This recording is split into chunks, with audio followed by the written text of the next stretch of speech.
So today we're going to be talking about high quality connections and how we maintain those through respectful engagement.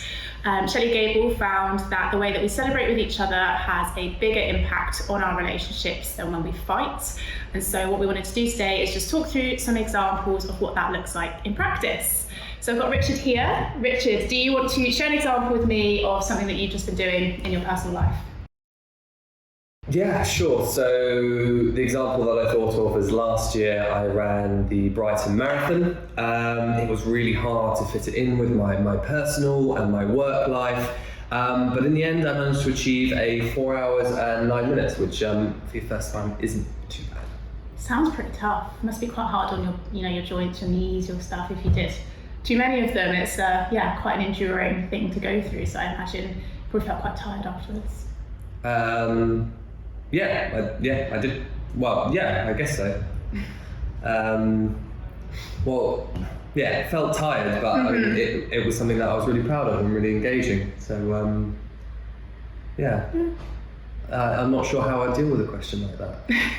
So how did that an answer like that make you feel when you shared that with me and I responded in that way? Silly for bringing it up, almost. Yeah. Because I'd spoken about the challenges that I'd overcome and how it was a positive, then to focus on the negatives just made me feel a little bit low, really. Because it was a good thing, Yeah, that makes sense. So let's try a different way of responding to that. So if you want to share your example again, okay. I will try responding to it in a different way. So last year I ran the Brighton Marathon. It was really hard to fit the training in with my work life and my personal life, but in the end I managed to run it in 4 hours and 9 minutes, which I don't think is too bad for a beginner.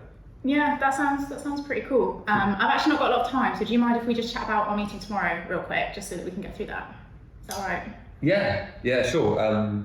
Meeting. Yeah. Wow, that wasn't nice. What are you thinking about that response?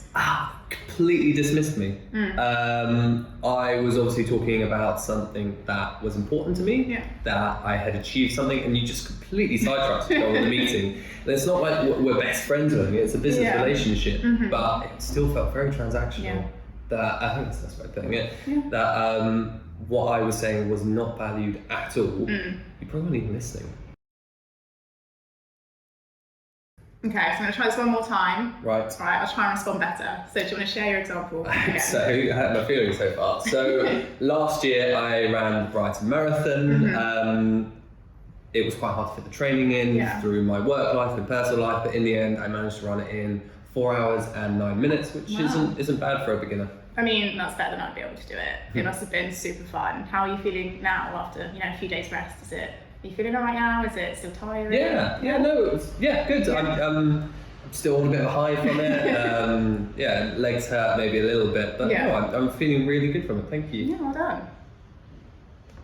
So that left me feeling completely different. So I felt like you really tried to, or showed interest in what I'm doing, that you were empathetic, that you couldn't have done that, which made me feel good, and then asked a question. I think that was the important part. So it showed you were listening, and then you took it a step further, and it actually got me talking, and if probably in another situation I've been talking for ages about it because of that. Yeah, no, good, perfect. And that shows that active constructive responding is sort of the only way that we can strengthen our relationships and make those positive interactions. The other two examples, one was quite negative and focused on sort of the negative aspects of the example. The other one was very dismissive and just ignored it. And obviously that has an impact on our well-being, but also our performance within work as well. And so when we're interacting with colleagues, as Richard said, we don't have to be best friends, but if we're active and we're constructive and we're showing that we care and we're interested, we're really going to have a nice working environment and a good culture around us.